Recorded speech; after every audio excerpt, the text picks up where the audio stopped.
The train screeched slightly as it began to slow down. Mia clutched the crumpled note tighter in her hand, her heart pounding as the faint glow outside the window grew brighter. It wasn't supposed to stop. She had been warned, hadn't she? Yet here it was, pulling into what looked like a small, dimly lit station. The platform outside was shrouded in a thick fog that seemed to swallow the light from the old-fashioned lamps. The glow gave everything a sepia tone, like a photograph from another time. The train finally came to a full stop, and for a moment, everything was silent. Mia leaned closer to the window, squinting to make out the details of the station. The nameplate was weathered and cracked, but she could just make out the faded letters, Station Hollow. She had never heard of it before. Suddenly, the train doors hissed open, breaking the stillness. Mia flinched, instinctively pulling back from the window. She glanced down the aisle of the train, expecting someone to board, but the platform remained empty. "Why are we stopping?" she whispered to herself. A voice startled her. "Because sometimes the train decides." Mia spun around to find the conductor standing a few rows behind her, his pale face illuminated by the faint overhead light. He didn't move closer, but his presence filled the space. "What do you mean? The train decides?" she asked, her voice trembling. He tilted his head slightly. "This isn't an ordinary journey, as I've told you. The train stops where it must, for those who need it." "I don't need it," Mia said quickly. "I just want to get to the city. I didn't ask for this." The conductor's gaze was steady. "You may not have asked, but you're here, and now you must choose."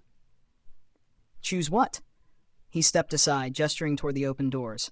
"Step off the train if you feel it's where you're meant to be, or stay and let the journey continue." Mia stared at the doors. The fog outside was so thick she couldn't see anything beyond the platform. No people, no buildings, just the faint glow of the lamps and the endless gray mist.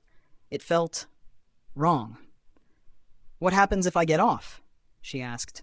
The conductor's expression didn't change. "You'll find what you're looking for, or what's looking for you." A chill ran down her spine. She turned back to the window, her fingers gripping the edge of the seat. Something moved in the fog. A shadow, no, several shadows. They shifted and swayed as if watching her. "No," she said firmly. "I'm staying." The conductor nodded as though he had expected her answer. "Very well." He turned and began walking toward the next car, his footsteps echoing softly.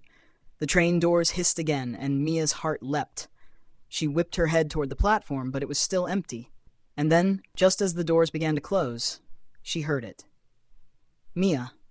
It was a whisper, faint and distant, but unmistakable. Her name. She froze, her breath catching in her throat.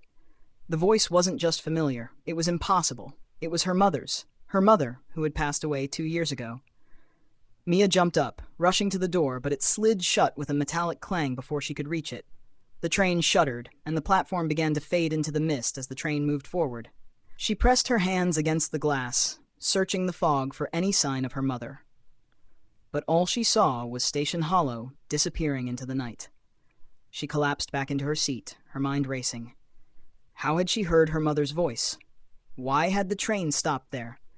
And why did the conductor seem to know more than he was letting on? As the train gained speed, Mia glanced at the note still clutched in her hand. The words, "Do not stop," had smudged slightly, but now, beneath them, a new line had appeared, written in the same hurried scrawl, "You'll hear her again." Mia's grip tightened, and she stared out at the darkness rushing past the window. She wasn't sure what lay ahead, but one thing was clear. The journey was far from over.